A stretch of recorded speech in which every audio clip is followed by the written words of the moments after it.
जीवन में हम जो सीखते हैं, किताबें पढ़ते हैं, प्रशिक्षण लेते हैं, वे चीजें समय आने पर प्रभावी ढंग से काम क्यों नहीं आती हैं? उसका सीधा सा अर्थ है कि हमने जो जाना है, प्रशिक्षण लिया है, पढ़ा है, वह हमने अपने जीवन में उतारा नहीं। हम भूल जाते हैं वो बातें कुछ समय बाद जीवन में जो परिवर्तन के लिए सुनी थी। खुद को बिना बदले हमने जो अच्छा सीखा है, जाना है, अक्सर काम में आने की संभावनाएं कम होती हैं। व्यक्ति के जीवन में 5 ऐसे लक्षण होते हैं जो उसे जीवन पथ पर आगे बढ़ने से हमेशा रोकते हैं। हमें उन 5 लक्षणों के प्रति जागरूक होना चाहिए। जागरूकता हमारे अंदर बेहतर परिणाम लाने के लिए आवश्यक तत्व है। बेहतर विकल्प बेहतर परिणाम को लाते हैं। सबसे पहले हमें अपनी कमजोरियों पर ध्यान देने की जरूरत रहती है। जब हम अपनी कमजोरियों को जान लेते हैं तो उन्हें दूर करना भी आसान हो जाता है। हमें अपने जीवन की अंधेरी जगहों में रोशनी करनी होगी। हमारे खुद के परिवर्तन में ये 5 चीजें अक्सर अवरोध बनकर खड़ी हो जाती हैं। उन्हें दूर करना अति आवश्यक है। असफलता। अक्सर हम लोग जीवन में असफल नहीं होना चाहते हैं, इसलिए हम लोग प्रयास ही नहीं करते।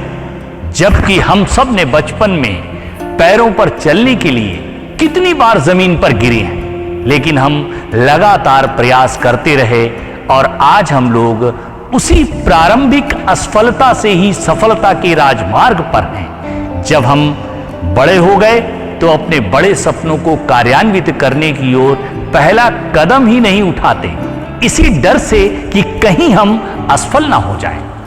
महान लोगों ने कहा है कि जोखिम ना उठाना ही सबसे बड़ा जोखिम है। बचपन में हम जैसे छोटे छोटे कदम उठाकर बाद में हम दौड़ने लगते हैं, ठीक उसी प्रकार हम अपने छोटे छोटे कदम उठाएं और जबरदस्त कोशिश करें।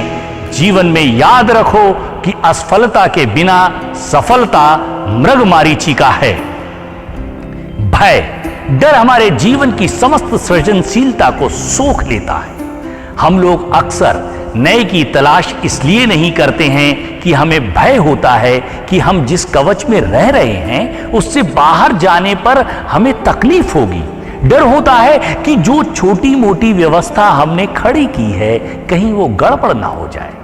नए की तलाश हमें अक्सर तकलीफ देह लगती है, इसलिए हम अपने सुरक्षा कवच में चिपके रहते हैं। विवेक पूर्वक देखो, समझो, विद्वानों से राय लेकर नए का स्वागत करो।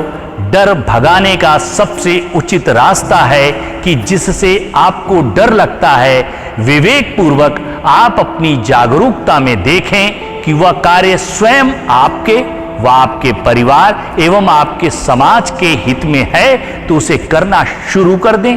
काम शुरू करते ही आपका डर दूर होने लगेगा। हम डर से जितना दूर भागते हैं वह उतना ही हमारे पास आता है। हर डर के आगे एक जीत होती है, भूलने की प्रवृत्ति।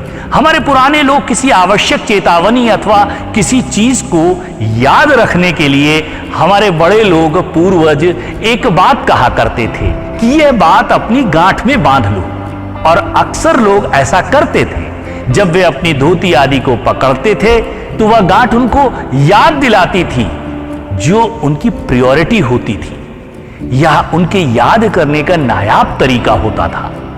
चाणक्य अपने वचन को बार बार स्वयं को याद दिलाने के लिए अपनी शिखा को खोल लिया था, और जब तक उसने नंदवंश को समाप्त करके भारत को एक सूत्र में नहीं पिरोया तब तक उसने अपनी शिखा में गांठ नहीं बांधी। हम लोग अक्सर अपने लक्ष्य को, उद्देश्य को, टारगेट को भूलने लगते हैं। इसलिए जरूरी है कि हम उन्हें अपने बाथरूम के शीशे पर लगा लें। हाथ वाली घड़ी जो हम लेफ्ट हैंड में पहनते हैं उसे राइट में पहन सकते हैं। अपने ऑफिस की मेज पर अपनी प्रायोरिटीज को लगाकर अपने सामने रखें। हर वक्त हमें हमारा लक्ष्य हमारी आंखों के सामने रहना चाहिए। कंफर्ट जोन, हम यदि किसी नौकरी में हैं और आराम से रह रहे हैं तो हम कुछ बड़ा करने के लिए उससे आने की हिम्मत ही नहीं जुटाते हैं, जिस कारण हम असीम शक्तियां लेकर भी सीमित दायरे में रह जाते हैं। इसलिए कंफर्ट जोन से बाहर आकर बड़े लक्ष्य निर्धारण करो। एकदम से आप जो कर रहे हैं उसे मत छोड़ो, क्योंकि आपकी व्यवस्था एवं परिवार आदि को देखते हुए उसे करने के साथ साथ एक ऐसी व्यवस्था खड़ी कर लो जिससे कि आप अपने पैरों पर अपने लक्ष्य की ओर अग्रसर हो सको।